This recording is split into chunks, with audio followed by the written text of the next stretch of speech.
Halo semuanya, kembali lagi bersama dengan saya, Stephanie, di pembelajaran kita di hari ini.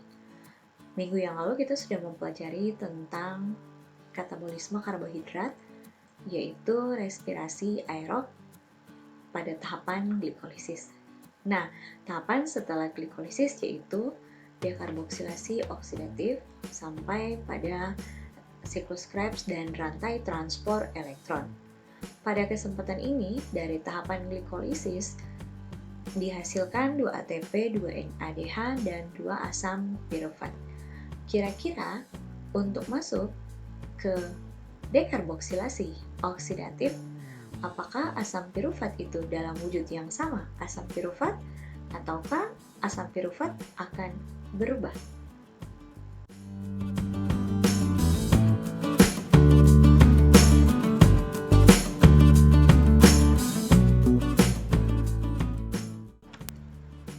Setelah kita membahas tentang glikolisis yang memiliki hasil akhirnya berupa 2 ATP, 2 ATP, 2 NADH, dan 2 asam pirufat. Ini merupakan hasil akhir dari tahapan glikolisis. Selanjutnya, asam pirufat yang dihasilkan dalam tahapan glikolisis ini, dia akan masuk ke jalur yang dikenal dengan dekarboksilasi oksidatif sebelum masuk ke siklus Krebs. Karena dekarboksilasi oksidatif ini merupakan jalur di mana asam pirufat ini terlebih dahulu akan diubah menjadi asetil koenzim A sebelum dia masuk ke siklus Krebs. Nah, tahapan glikolisis terjadinya di sitosol, sedangkan dekarboksilasi oksidatif ini terjadinya di mitokondria. Tahapan pertama untuk dekarboksilasi oksidatif bisa dituliskan di sini. Karboksilat akan lepas. Gugusnya yang mana? Yang ini ya. Ini.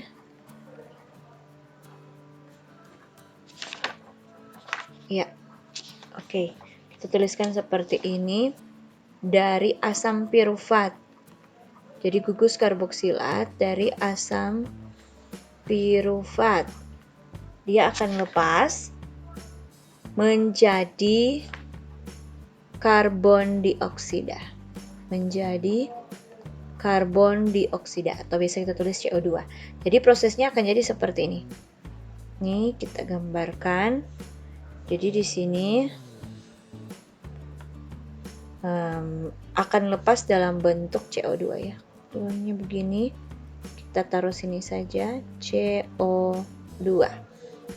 Dan tahapan setelah itu, tahapan keduanya adalah tahapan kedua, sisa 2 atom karbon, ini yang sisa 2 atom karbon dari asam pirufat tadi.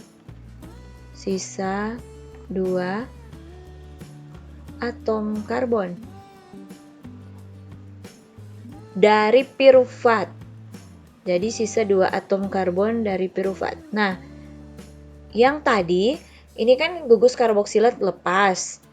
Dalam bentuk ini, dari asam pirufat ini, dia lepas menjadi CO2. Makanya yang ini tinggal 2 atom karbon yang tersisa.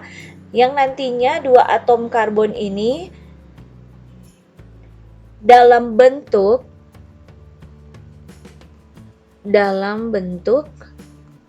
CH3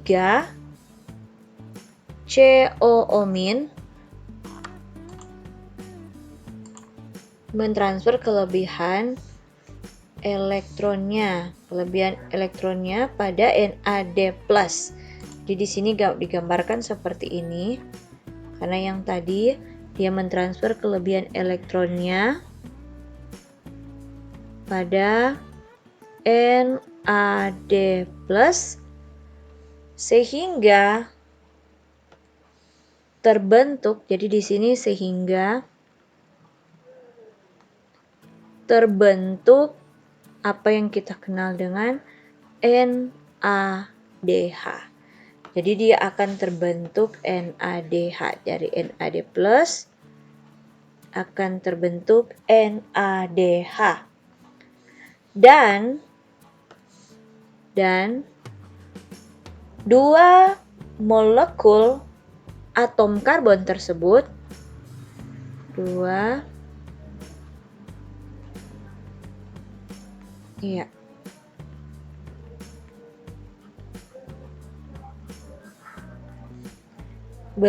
menjadi asetat. Nah, ini untuk tahapan keduanya. Tahapan ketiga dari dekarboksilasi oksidatif ini, pada akhirnya koenzim A atau kita bisa tulis KOA, koenzim A ini akan diikatkan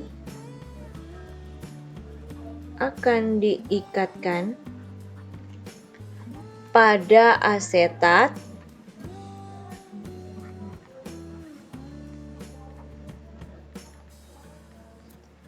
sehingga membentuk asetil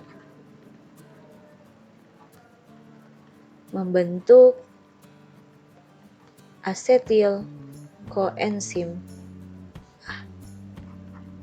Nah, jadi di sini dalam prosesnya dia akan berikatan. Jadi koenzim A kalau kita gambarkan di sini, ini koenzim A masuk ya. Koenzim A masuk.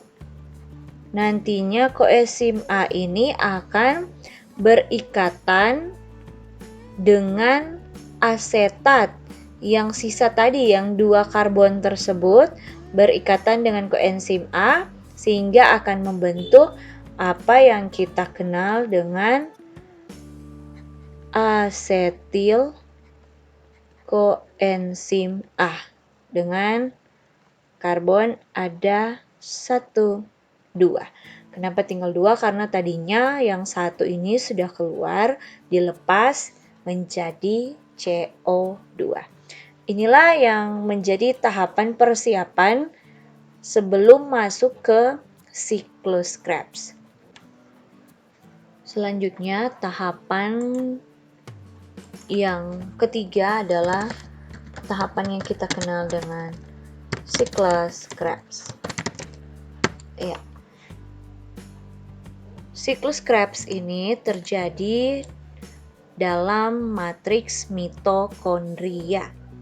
Nah, kita tahu bersama bahwa organel sel berupa mitokondria itu terdiri atas beberapa bagian, di mana ada yang dikenal dengan matriks mitokondria. Siklus Krebs itu sendiri menggunakan nama Sir Hans Adolf Krebs, ilmuwan Jerman-Inggris yang mengemukakan siklus ini pada tahun 1937, di mana siklus Krebs itu sendiri berlangsung dalam 8 tahapan reaksi. Nah, reaksi yang pertama dari ke-8 tahapan ini, di mana asetil koenzim A ini dia masuk ke siklus Krebs dengan melepaskan koenzim A-nya. Dua atom karbonnya akan berikatan dengan asam oksaloasetat.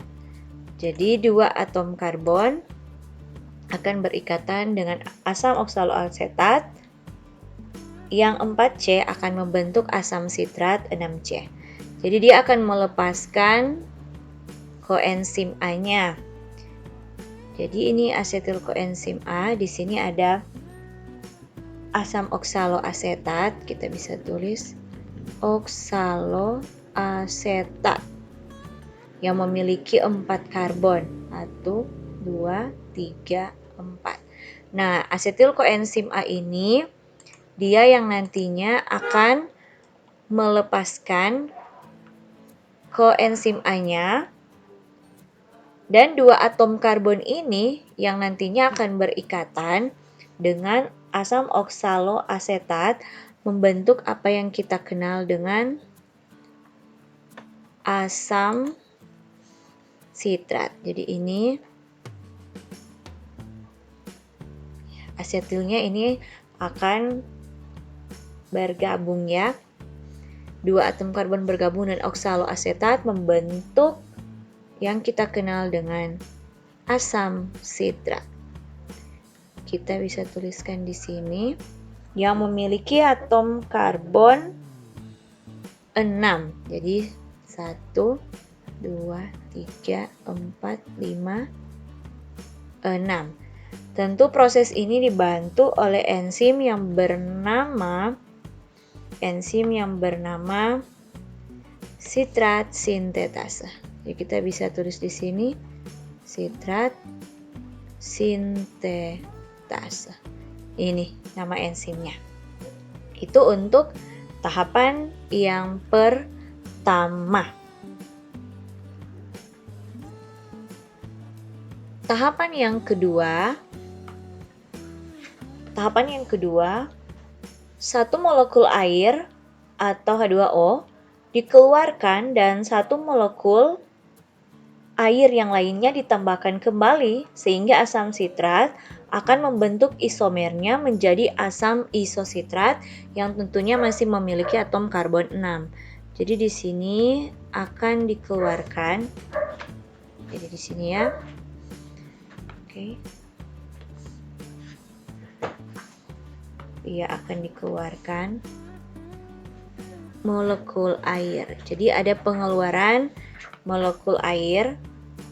Kita bisa tuliskan seperti ini. Jadi air keluar, H2O keluar, dan nantinya dia asam sitrat ini akan membentuk isomernya yang bernama isositrat. Jadi di sini isositrat, yang tentunya isomer dari asam sitrat ini memiliki karbon yang sama. Jumlahnya ada 6. Nah, proses ini dibantu oleh enzim yang bernama akonitase. Ya, itu untuk tahapan yang kedua. Tahapan yang ketiga dari siklus Krebs ini, tahapan ketiganya, ya, kita akan lihat di sini. Tahapan yang ketiga adalah asam isositrat.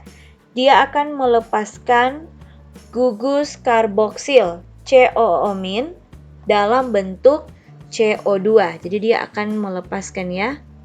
Dia akan melepaskan gugus karboksilnya dalam bentuk CO2. Jadi di sini kalau pada gambarnya akan jadi seperti ini. Dilepaskannya gugus karboksil dalam bentuk CO2. Ya. Dalam bentuk CO2 ini. Dilepas. Berarti kalau dilepas dia akan keluar ya. Dalam bentuk CO2 keluar. Karbon dioksida. Dan memberikan atom hidrogen beserta elektronnya kepada NAD+. Dia memberikan hidrogen beserta elektronnya kepada NAD+. Kita bisa buat seperti ini. Jadi seperti yang di atas tadi ya.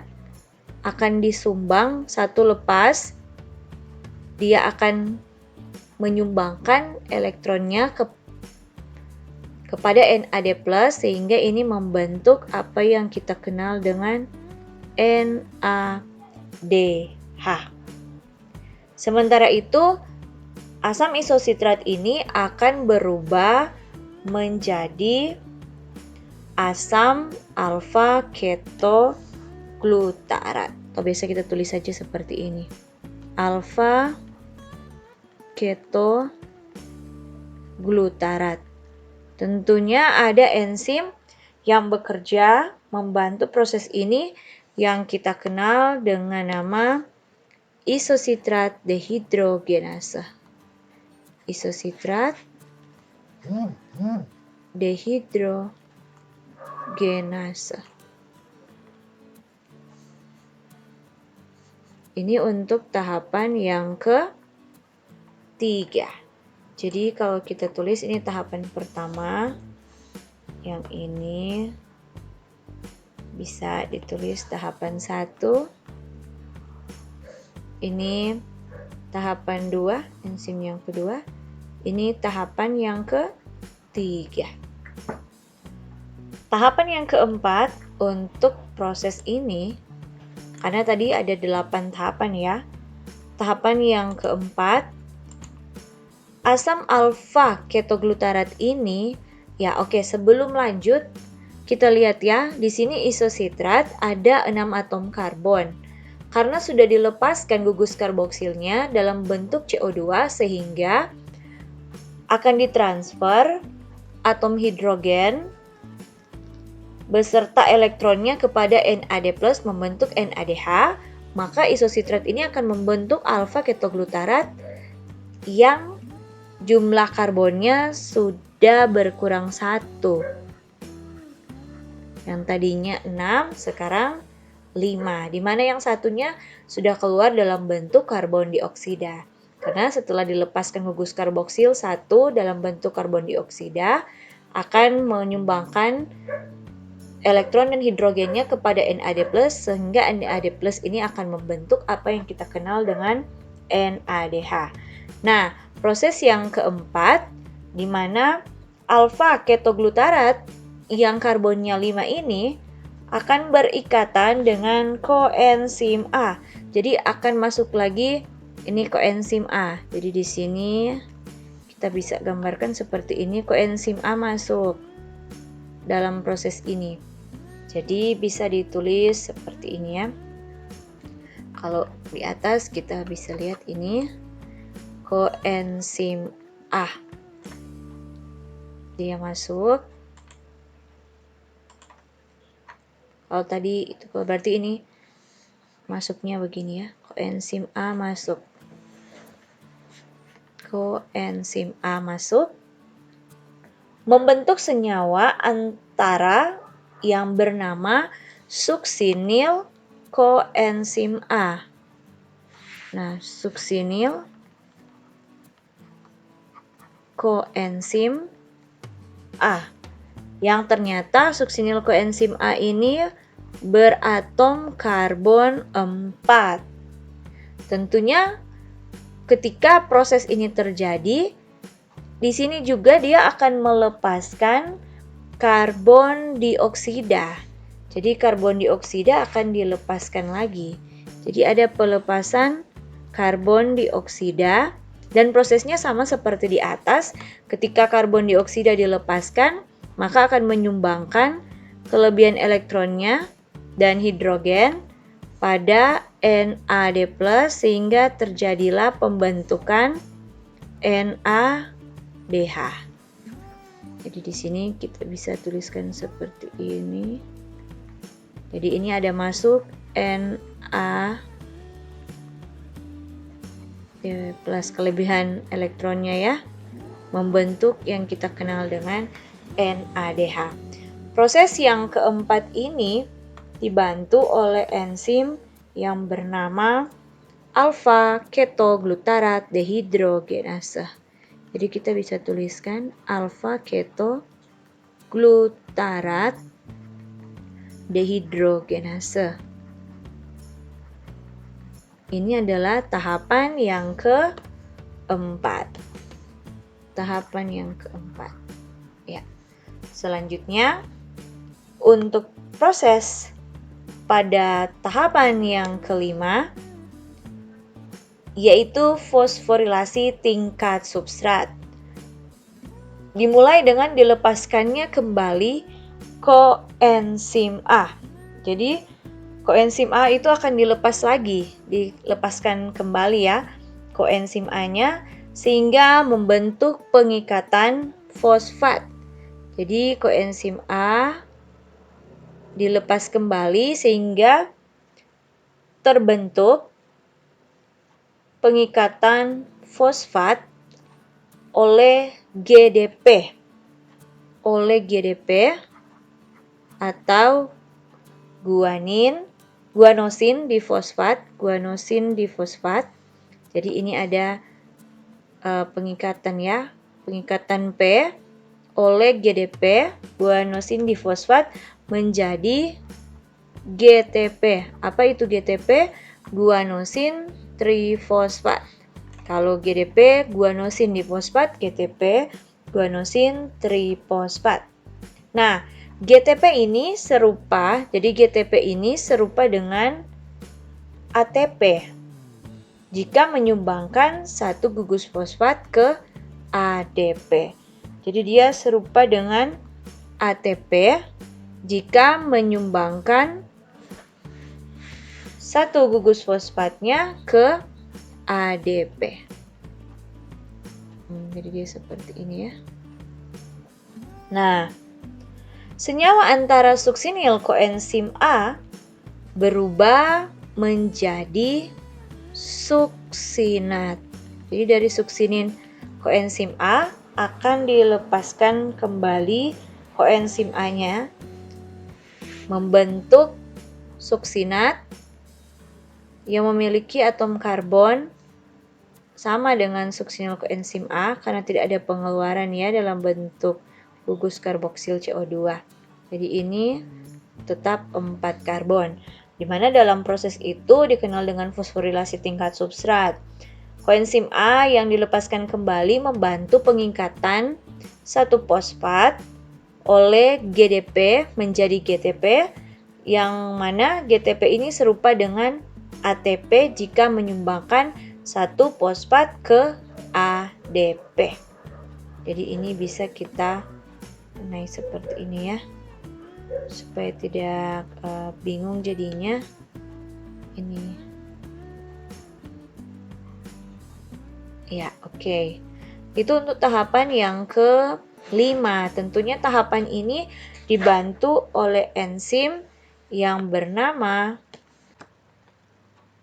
suksinil koenzim A sintetase. Ini untuk tahapan yang ke-5. Ya. Untuk tahapan yang ke-6 dari siklus Krebs ini, tahapan ke-6-nya, asam suksinat akan memindahkan 2 atom hidrogen dan elektronnya kepada FAD+ atau flavin adenin di nukleotida untuk membentuk FADH. Dan asam suksinat ini akan berubah menjadi asam fumarat yang tentunya masih memiliki atom karbon 4. Ya, proses ini dibantu oleh enzim yang bernama suksinat dehidrogenase.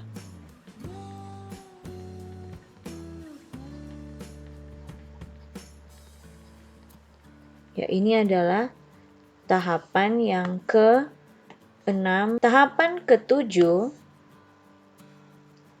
asam fumarat ini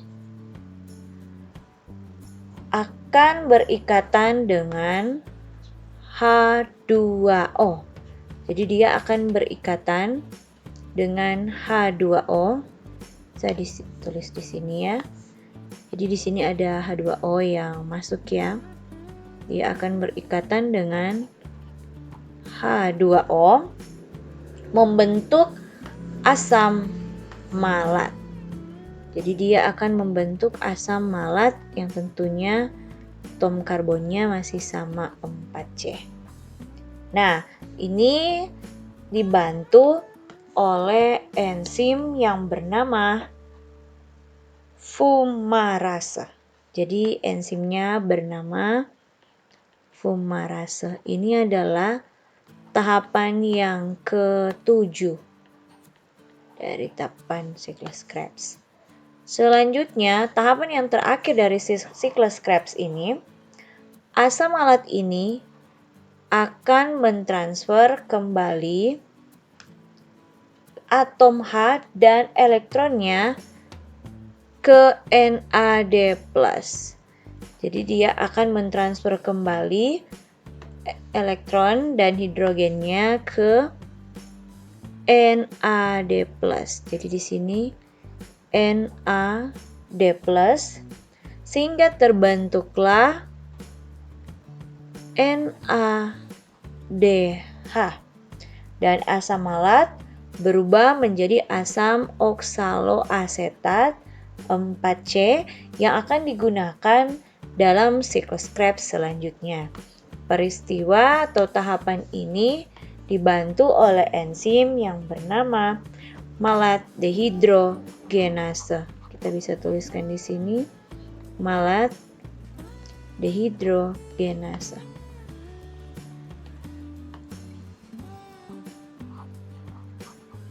Ini adalah tahapan terakhir dari siklus Krebs. Tahapan ke-8. Ya. Kita bisa lihat di sini ya. Untuk tahapan siklus Krebs ini ada 8 tahapan. Ya, untuk dari asam pirufat ini sampai dengan asetil koenzim A, ini disebut dengan tahapan persiapan. Sedangkan dari asetil koenzim A sampai ke oksaloasetat, ini yang disebut dengan tahapan siklus Krebs. Jadi yang ini kita bisa buat seperti ini. Ini yang disebut dengan tahapan siklus Krebs. Iya. Nah, tadi untuk dekarboksilasi oksidatif, pada tahapan dekarboksilasi oksidatif ini menghasilkan apa yang kita kenal dengan NADH. Jadi di sini ada NADH yang dihasilkan pada tahapan dekarboksilasi oksidatif. Kita bisa tulis seperti ini.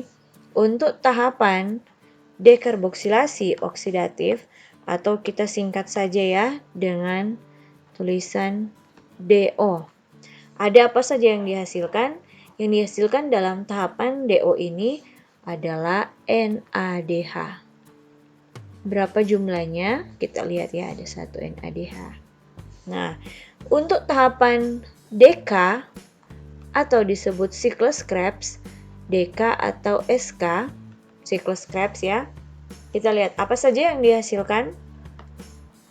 Dari sini kita bisa lihat, oh ya ternyata ada di sini NADH. Ini dia NADH ya, yang dihasilkan dalam tahapan siklus Krebs.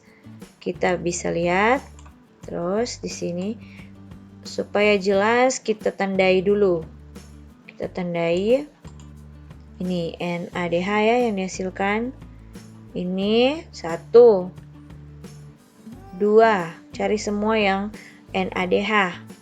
3. Kita bisa tulis ini. NADH-nya ada 3.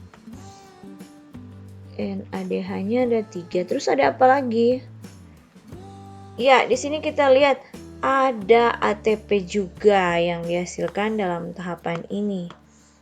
Ada ATP, jadi kita tandai dulu ya. ATP ada berapa? Iya, ATP-nya ada 1. Iya. Dan yang terakhir apa? Yang terakhir kita lihat di sini. Di sini ada FADH. Yang terakhir adalah FADH. Oke. Ya, coba kita perhatikan ya. Nah, untuk prosesnya ini, dalam satu kali proses asam pirufat dari dekarboksilasi oksidatif sampai ke siklus Krebs menghasilkan ini. Anda bisa lihat ya ini, DO. NADH-nya 1, DK NADH3, ATP1, FADH1. Nah, seperti yang kita ketahui sebelumnya, dari tahapan sebelumnya glikolisis ada 2 asam piruvat yang dihasilkan. Jadi di sini dalam tahapan ini yang kita buat baru 1 asam piruvat. Dalam 1 kali pengaktifan asam piruvat ini, untuk 1 asam piruvat dia menghasilkan yang ini lewat proses DO dan DK. Jadi, karena ada 2 asam piruvat yang dihasilkan dalam proses glikolisis, maka hasilnya ini harus kita kalikan 2. Karena ada 2 asam piruvat. Ini hanya 1 kali tahapannya untuk 1 asam piruvat, untuk oksidasi dari asam piruvat ini.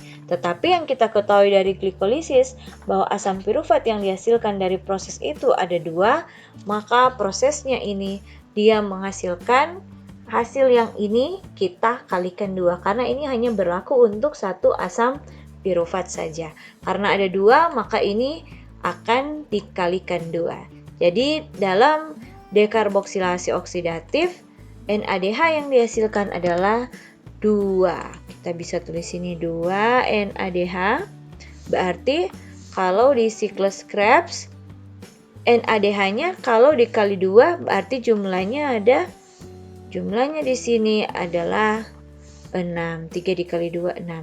ATP dan FADH jumlahnya akan bertambah menjadi 2. FADH-nya 2, ATP-nya adalah 2. Jadi hasil akhir kita bisa tuliskan seperti ini. Untuk dekarboksilasi oksidatif,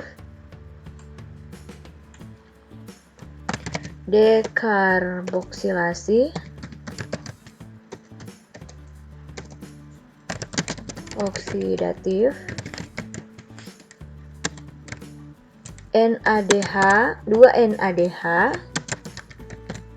sedangkan untuk siklus Krebs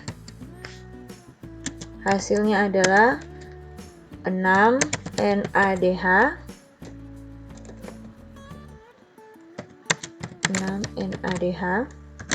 2 ATP dan 2 FADH. Ternyata kalau kita melihat bahwa hasil akhir untuk tahapan dekarboksilasi oksidatif sampai ke siklus Krebs, jumlah NADH yang terbanyak dihasilkan di siklus Krebs. Kalau di glikolisis hanya totalnya 2 NADH saja, sedangkan di siklus Krebs ini ada 6 NADH. Nah, setelah lewat proses siklus Krebs ini akan berlanjut pada rantai transport elektron yang terjadi di bagian krista atau membran dalam mitokondria, di mana pada rantai transport elektron ini NADH dan FADH yang dihasilkan dari tahapan sebelumnya glikolisis, dekarboksilasi oksidatif sampai dengan siklus Krebs akan mengalami proses oksidasi lagi. Jadi prosesnya akan berlanjut ke rantai transport elektron. Ya, cukup sampai di sini dulu pembahasan kita tentang dekarboksilasi oksidatif dan siklus Krebs. Semoga ini bisa membantu Anda untuk lebih memahami lagi proses katabolisme karbohidrat, lebih khususnya respirasi aerob. Oke, terima kasih Anda sudah bersama dengan saya dalam pembelajaran tentang siklus Krebs. Jangan lupa like and subscribe.